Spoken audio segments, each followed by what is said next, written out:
Paano kaya kung makakapagsalita ang ating mga pera? Imagine if your money could talk. What would it say about you? Ano kayang ikwekwento ng iyong salapi tungkol sa iyo? Meron pong isang kwento kasi tungkol sa isang pare na naginip daw siya tungkol sa pera na dinodonate po sa kanyang parokya. Dinala daw ng mga anghel ang mga pera sa langit at bago daw po papasukin ang mga ito, tinatanong sila ng mga anghel kung saan daw nanggaling ang mga pera at kung bakit sila karapat-dapat na makapasok sa langit. Nagsalita daw po ang 1,000 peso bill. Pinagmamalaki niya. Ako po ang madalas na dinodonate sa simbahan para mapagawa ito. Nagsalita naman po ang 500 pesos, sabi niya. Ako naman po ang ginagamit ng pambili ng grocery ng mga ordinaryong pamilya. Nagsalita din po ang 100 peso, sabi niya. Ako naman po ang palaging ino-offer pang misa. Pero ito pong piso, biglang gumulong, nahihiyang magsalita, umalis, palayo doon sa ibang pera. At tinanong po siya, saan ka pupunta? Nagbuntong hininga daw po itong piso at sabi niya, babalik na lang ako sa mundo.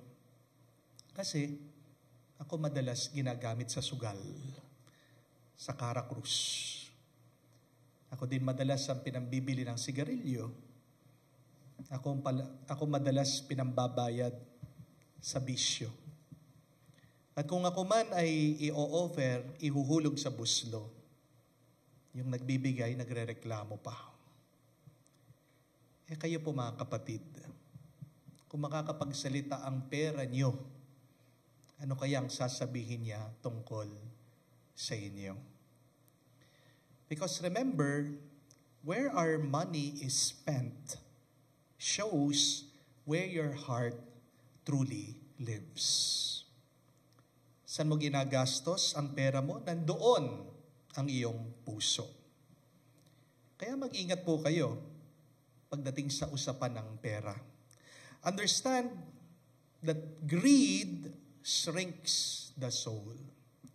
Sa Ebanghelyo, narinig natin ang isang taong mayaman nagpapatulong kay Jesus. Hiniling niya sa Panginoon na kausapin ang kanyang kapatid para hatian siya ng mana. The man was not asking for wisdom. He was asking for more. Jesus replied with a story about the rich man who built bigger barns. Kung titignan niyo po yung kwento ng ating Panginoong Jesucristo, pinapakita niya sa atin dito na yung mayamang tao ay hindi naman talaga masama. Bulag lang siya. The rich man thought that life was about having more storage. But he forgot that life should be about more service. Tinuturuan din tayo ng Panginoong Jesucristo kapag dumadami ang iyong ari-arian, dapat ilapad mo ang lamesa mo. Huwag mong itataas ang bakod mo. Kapag dumadaming iyong kayamanan, dapat papasukin mong iba, pakainin mo sila. Kasi kapag tinaas mo ang bakod mo, tinatago mo ang iyong sarili, ang iyong naipon, hindi yan isang masaya at malayang buhay. Di po ba? What you're really building is a prison. Sometimes some of us have a wallet full of money, and yet we have empty hearts. You can have a big house, but you can never create a home with peace just with money. Hindi naman po masama ang magkaroon ng pera, pero kapag sakim ka, mas minamahal mo na ang pera kaysa sa Diyos. Amen? Kapag ganid ka, nakakalimutan mo na ang lahat ng nasa iyo ay hiram mo lang sa Diyos. Kahit na pinaghirapan mo ang perang yan, hindi naman makakarating yan sa iyo kung hindi yan ay kagustuhan ng pasayo ng Diyos. Amen? God is just borrowing you money. God is just allowing you to borrow this life. Hiram lang sa Diyos ang lahat ng nasa atin. Kaya, bakit mo itatago? Bakit mo kikimkimin? Bakit mo isasarili? My dear friends, be rich in the matters of God. The gospel ends with this line, so it is with the one who stores up treasure for himself, but is not rich in the matters of God. Para yumaman ka sa mata ng Diyos, kailangan meron kang tatlong bagay na ito. Una, kailangan mo ng isang pusong mapagbigay. Nagbibigay kahit na wala kang nakikita. Pangalawa, kailangan mo ng isang espiritu na nagpapasalamat. Nakikita mo sana lahat ng biyaya, maliit man, na ito ay galing sa Diyos at galing sa kanyang kabutihan, pagmamahal para sa iyo. At pangatlo, ikaw ay nagiging mayaman sa mata ng Diyos kapag meron kang isang kamay na matulungin o maawain sa iba. Handa kang tumulong sa mga humihingi ng tulong. To be rich in God's eyes, you need these three things. Remember, a generous heart, a grateful spirit, and a compassionate hand. Hindi naman po masama ang yumaman, pero siguraduhin mo lang, hindi ka hinahawakan ng yaman mo.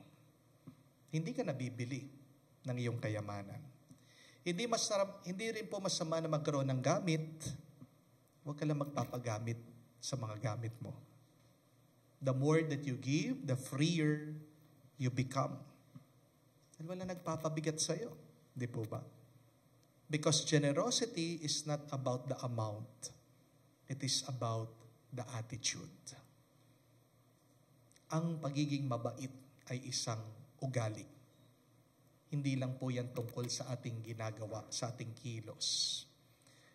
Tandaan, hindi naman po lahat na nagbibigay ay mabait. May nagbibigay para magkahiwalay na lang kayo. May nagbibigay para magkaroon ka ng utang na loob sa kanila. Di po ba? At mayroon nagbibigay dahil napipilitan lang sila. Hindi po sa halaga nasusukat ang kabaitan, kung hindi sa kung ano talaga ang ugali ng ating mga kalooban. Why should we always be kind? Because life is short. We should make it count. Why should we be kind? Because God will judge us by our kindness, not with the amount of what we have stored for ourselves. The rich man said, "Relax, eat, drink, and be merry." But look at what God said to him. "You fool, tonight you will be demanded of your life." Pinagpaplanuhan natin ng maraming bagay sa ating buhay, ang ating bakasyon, ating savings, retirement, ang ating mga bahay, kung magkakaroon man tayo ng pera, anong lulutuin natin, kakainin natin mamaya o bukas. Pero aminin natin tayo nagkukulang, di tayo nagplaplano para sa buhay na walang hanggan. Di ba? Mas mahalaga yan kasi forever yan eh. Walang katapusan. Kaya tandaan niyo po mga kapatid, hindi mo madadala ang iyong kotse, ang iyong bahay, ang iyong bank account sa langit. Pero ang iyong madadala ay iyong mga alaala, ang iyong mga karanasan. Nagmahal ka, nagbigay ka, nagbahagi ka, nagsakripisyo ka para sa iba. Remember, the goal is not to die rich, but the goal is to die ready. You might die rich, but you might not be ready to face God. At sino ba ang handa para sa susunod na buhay. Sila po yung payapa, nagmahal at naging tapat sa kagustuhan ng Diyos. It is good to ask, what would my money say about me? What would your wealth say about you? Baka yung iba sasabihin nila, Father, yung pera ko pipi. Bakit? Wala po eh. Di po ba? No? Pero, let's be honest. Kung meron kang pera ngayon, no? Hinahawakan mong pera, ano kaya yung kwento niyan sa iyo?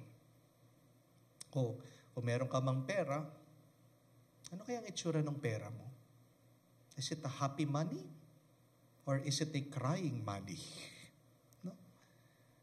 Masaya bang pera yan pag nasa iyo? O umiiyak na pera? Kasi ang sama ng trato mo sa paggamit mo niyan. Saan mo ginagamit talaga ang pera mo? Is it to serve God? Or only to serve you? Harinawa, ang bawat pera natin ay magkaroon ng kwento ng pagmamahal. Para pag ito'y nakarating sa langit, pagmamalaki ka, alam mo nung dumaan ako sa palad niya, ang bait ng taong yan. Matulungin, mapagmahal talaga. Naway ang bawat pera mo, kapatid, magamit natin sa pagpupuri, pagsasamba sa Diyos, na siya naman talagang pinagmumulan at nagkakaloob dito. Because at the end of life, God will not check your balance sheet, He will check the balance of your love. So we pray that we would be good stewards of the money that we receive. May we use this money not only for ourselves, but for the greater glory of God. Amen.